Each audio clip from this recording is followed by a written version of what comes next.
Thank you. Yes. Mr. Jones, as you know, today the Christian community in the Middle East, especially in Egypt and Syria, is concerned for the future, as they think that a radical administration will take power and will be hostile towards them. And I would like to ask you, do you think there is any truth to this concern? And if yes, what can be done to prevent such a prospect? If it does happen, it would be a great tragedy, because as we know, the Middle East and many other parts of the world have gained a strength from the diversity. There have been people of different backgrounds who have been able to live together and enjoy living together, and they're not more or less legitimate because of their religious background. But there are genuine fears held by Christians. We see in Australia, because we have a policy where we take refugees from other countries and many migrants who are not refugees but are just trying to build a better life. We've seen a very large increase of applications from people from the Middle East who want to come to Australia because they fear for their future. They say the world that was good for them is no longer a good world for them. Now, that goes against the history of the region. It goes against the logic of religious life for so long. What we should be looking for is having religious leaders come out and say, because we are of a different religion, we are not trying to get rid of you. We believe it is our responsibility to protect you.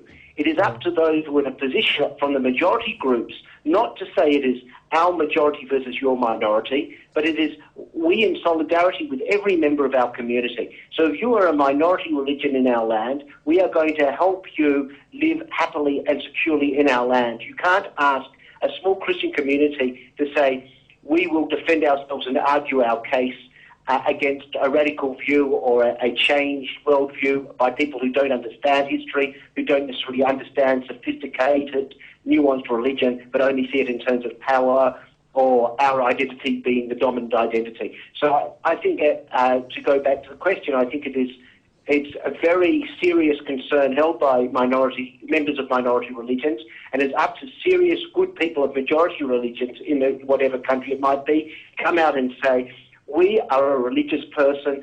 Our part of our religion says we look after the most vulnerable in our society, and if these groups are vulnerable, we are going to be defending you from anybody who attacks you. If somebody criticises the right of Christians to live in a particular country because it's not a Christian country, well, we, the representatives of the other religion, are going to be with the Christians defending what we believe is the best about our society against the worst elements. Yeah.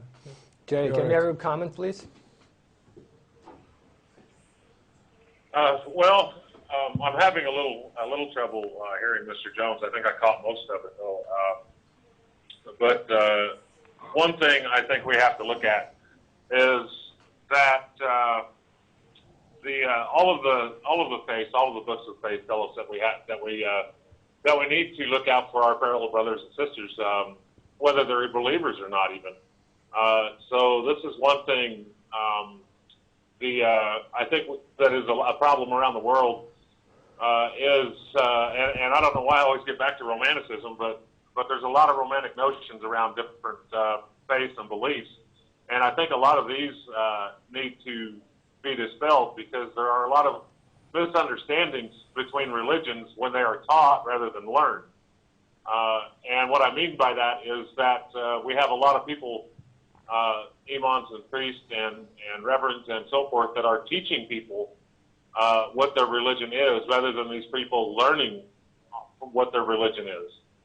And there is a difference in that because when somebody learns their religion, you know, they're more apt to be a good, whether you're Jew or Muslim or Christian, you're more apt to be all that you can be, so to speak, in your own religion. And by doing that, it will let people understand that it is okay to accept other religions. It is okay to communicate with them and to let them understand your own religion. And, you know, we're all created to come together to teach each other something else. So the more we can get communication going and the more we can get past the differences and look at the similarities once again, the further we will get with that. And I know there are a lot of programs going on in Australia and Africa, as a matter of fact, right now, that are bringing Muslims and Christians together. And it's spreading. It's something that is going to take time to spread, but it is moving out.